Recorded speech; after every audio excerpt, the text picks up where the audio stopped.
to your life and apply something to it. You know what I mean? So all these different gifts that God given me, I look at it as apps that I downloaded. You know, I grew up in drawing intrigued me, so I downloaded the drawing app. I learned how to draw. Doing hair intrigued me, so I downloaded the doing hair app. I learned how to do hair. You know, so oh my gosh. I'm just going to upgrade my common sense and download the fact of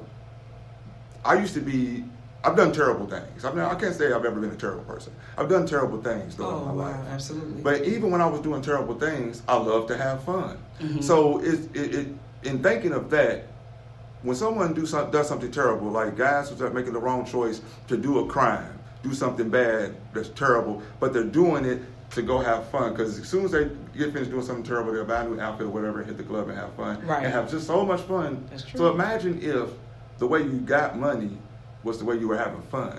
Right. Because if that's your ultimate goal, then just stop doing the bad stuff. Right. Period. That's it. That's period. And do so what you love to do. It would be so much better right. to take my money and share it with someone and we go out or have fun somewhere than it would be to have it and just stack it in a bank account like, yeah, I'm better than you. Right, no, you're not. Right. No, you're not better than me. Let us be better than this. Yes, please. That's it. That's it. Mm-hmm. That's it. You keep that one, but I'm going to recycle that quite often. Let's be better than this. Mm-hmm. You know, that's the strive that we want to happen here in Louisville. Right. You know, you were made here in Louisville. Right. You live here in Louisville. You're a resident in Louisville. Right. Like I said, I'm a transplant, right. but I love the area, and I do believe that these bones can live. I do believe that there are strides that Louisville can make. Right. I heard some conversation. I'll say I use a... I was here a little bit today, and I heard a conversation, and it caused me. It brought me a little dismay. It talked about a person was having a conversation about the how Louisville is poor. Mm-hmm. Okay, meaning poor in the sense of not even accepting visual views of new merchandise or new clothing, not wearing particular materialistic things like that. Person that wants to market their brand here in Louisville wouldn't be successful because of the attitudes here that Louisville is poor. Mm-hmm. And unfortunately for me, some of the imagery that I have seen so far within our culture is somewhat poor. Mm-hmm. Like in some areas, there's a lot of, you see more of that than you do of what's better. Right. You know, or what are the likes in Louisville? What would you say? Is it that do people like materialistic things? Do people really like nice clothing? Not saying that should be their mindset, but to be better, to dress better, to be at a better level in order to enter into other rooms. What do you say? I say yes. Clear? I say definitely. I say not just because I was born and raised here, but Louisville's sharp. I mean, there's some beautiful people down here who wear beautiful clothes. I think Louisville is a good copycat city. And I don't mind saying that, like I'm biting or riding no one's tail. We're a good copycat city. Okay. And I say that to say, you'll find somebody down here from New York, Atlanta, Georgia, the Georgia area, Maine, all the way out to Ethiopia, Vietnam. Like, we are so diversified within this city. It is crazy. And people dress very, very nice here. Right. Very, very nice. Right. So I don't see that. I see the poor ares. Right. That's what I agree but to. But they're just areas. The people in the poor areas even look good. Even look good. Right. And I couldn't really agree. I just had to put that out there because I was feeling actually some type of way about the statement, because whatever you project, maybe people haven't been exposed to it either. Mm-hmm. You understand? Definitely. Because there is people in the place. There are appropriate times, people in places and things that when there's a thing that's, I say making its way into the atmosphere, people will attract themselves to it. You understand? Because people are waiting on that new thing. Right. So to hear that, I guess it was based on a marketing brand. How can you brand your business here? My husband took his chance at coming here to expand our businesses. Right. And I believe it's a great opportunity here. It's time. There's more Walmarts here than Nordstrom's anyway. So it's going to be like a duh that this guy has on a Walmart brand shirt than Nordstrom's, but he looks really good. Absolutely. And I think that's being budget conscious. Right. Especially at the time that we're living in. We're not going to negate the fact that you got the wars happening. You got people that are a little nervous about things right now. And I will say this, a segue to that with our culture. When things are happening in our atmosphere, and people in fear start to, impute itself into our culture, into our neighbors' households. We won't say we're fearful, but maybe my next door neighbor is fearful of what they're hearing and seeing on TV. Right. I don't want that mindset to flip into, well, I'm gonna go get all I can and can all I get. Right. You understand? Right. Start taking resources, start robbing a little bit more because I'm not gonna live tomorrow. Things like that. Right. Those are the things that kind of worry me. Do you see that? During this time. I definitely see it. That's because one of the mantras to be aware is to be alive. Right. And a lot of people are just not aware of a lot of things. So therefore, you fear what you don't know what's going on. Like down that alley, if I can't see clearly down there, I'm not going to go down there. I'm fearing that there could be something there. I don't know exactly what it is, but just because I can't see or I'm not aware of it, I'm not going down there. And then once I go down there, if something jumps out at me, then I'm really terrified because I wasn't aware that something could be down there anyway. Absolutely. So just people who are walking around not even looking for a solution or not even recognizing a problem, they're not aware. So anytime lightning strikes, they're definitely going to always be scared first. Isn't that something? Mm-hmm. It's something, and that's what I hope to, in the future, in the days to come, no matter what happens, you still have to stay focused on life. And if you are living this life, you live in a human experience, but you're a spiritual being. Right. You understand? So we have to live way, way above our standards and our circumstances and find equity in our lives and the things that we do that will, help project better community. Because really all that's happening right now in the atmosphere is based on non-communication, lack of communication, lack of learning who your brother is. Lack of learning of who your sister is. Right. The biggest thing about right now, to me, the cultural thing that's happening, even with this situation, is conflict, because we're going to move into that a little bit. Because primarily, let me say, Look, Listen, Louisville is your primary place where we offer these interviews, we offer educational finders, and we're offering to keep you informed and also to reform you once you have received the truth. Yes. So with the conflicts that are happening in our society right now with this, war and things like that with our Iranian brothers and sisters, I will have to say that people fail to understand that Isaac and Ishmael were brothers. Amen. Sons of Abraham, right? Right. And I believe that is where the first form of family dysfunction happened, because it doesn't negate the fact that they're related. Right. It doesn't negate the fact, it's just that something happened out of disobedience to God where Ishmael was now labeled a wild child. Okay. And that's what we're seeing manifest in this realm right now with these conflicts and wars, and that's why I say communication. Definitely. Even in our own households. Definitely. Lack of communication. You may have a son, you got nephews, brothers, sisters. You may not know the inner workings of what's going on with them. And so we react instead of, we respond, we react. Right. Instead of waiting for a response and waiting for knowledge to what's going on. Right. So I think that's a big thing in our culture too. Definitely. What you say, Chop? I just... Most definitely, I think that's a big thing in our culture. You just basically summed up the be aware is alive thing that I spoke on.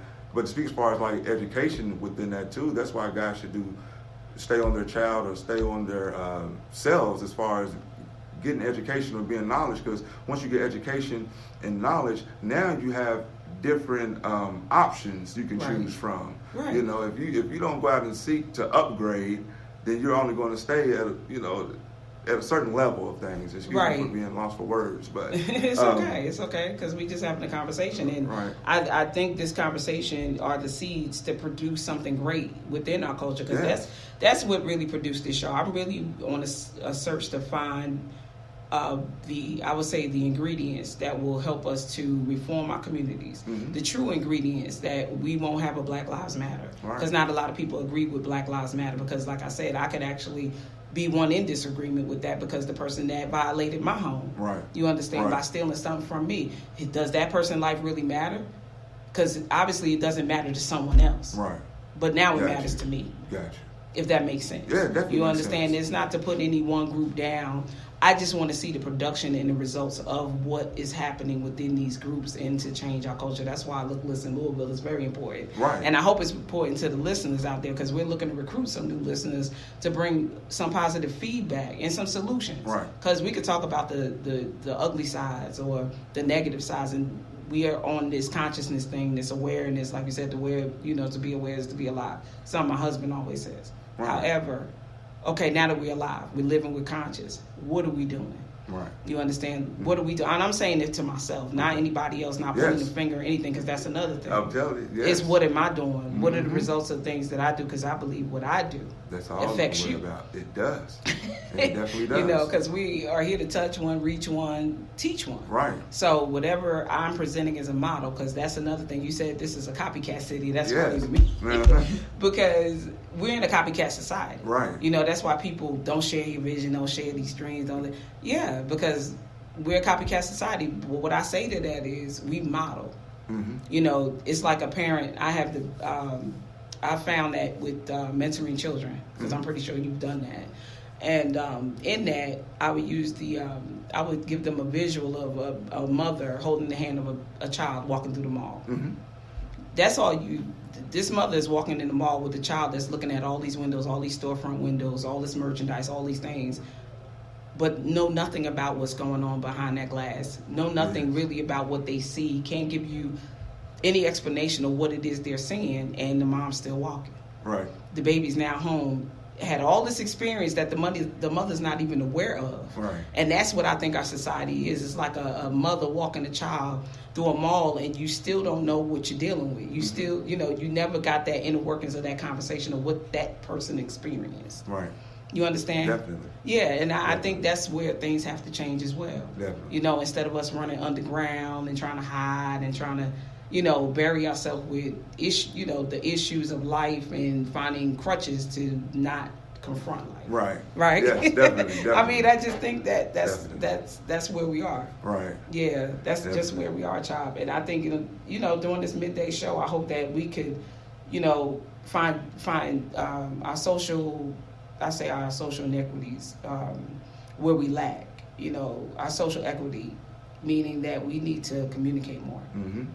We need to socialize more and not do it so much with the phone. We need to really find out what's going on with our next door neighbor, with the next town across the border, the next state. Learn about what pertains to you law-wise. Some of us walk, unknowingly unaware of what pertains to you as a person, right. What you are entitled to as a person. And right now, respect is the biggest entitlement that we need in our culture. The biggest thing, definitely. Yeah, I mean, I just think that's where we at. Right. And listen, Louisville, we want to say this show, child, I mean, help me out. Yes.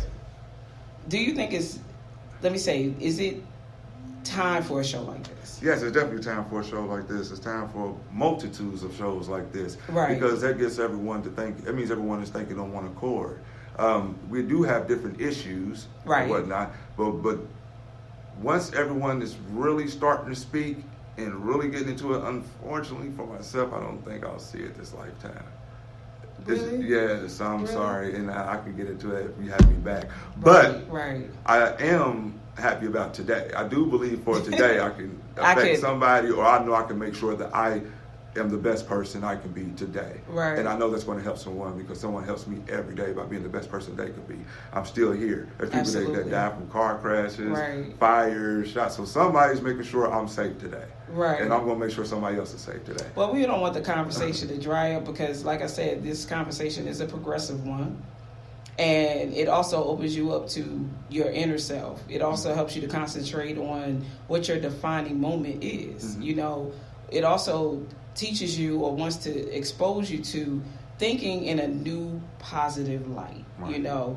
Bringing in new things, help you to digest new things, not be afraid to step out of the mediocre. Right. You understand? Because that's what a lot of us in our African American culture become mediocre. Right. We think our thoughts are mediocre too sometimes. Like, pursue that vision. Right. Because God gave it to you, not the next person. Mm-hmm. I find that my drive, and you may agree to this, most of the things that drive me are the things that aggravate me.